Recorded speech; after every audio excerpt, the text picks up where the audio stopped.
Bhumika खैथायाव सिखारनाय? दिनै दा उन्दुआसै नोङो? उन्दुआखै आङो माने थांनायखाय उन्दुलाय दसे उन्दुनानै ओमफ्राय नों कल आया उन्दुआबा जाखाया फात्ता मोना आं उन्दुलाखौ होनदोंमोन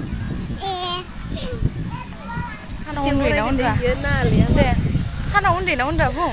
उन्दुआ आङो हेलौ लोगोफोर दैमारि ब्लग चेनेलाव बयखौबो बरायबाय स' लोगोफोर माबोरै दङ दा आं कम्पिउटार क्लासाव थांनो नागिरदों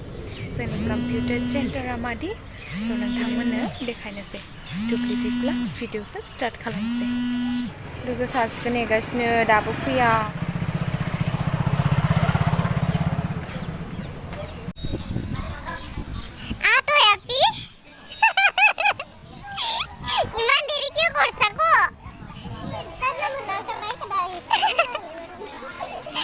सफैबाय एलिसाया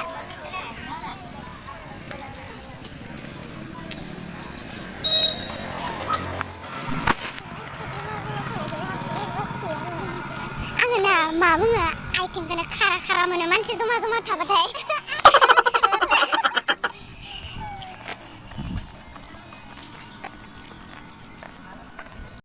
अमायना खरायसा ओइ मा दोरखाया ओइ नंगौलै आयौ भुमिकायाव जगोन साथामदो एलिसाया गेजेराव जगोन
बिसिनायाखै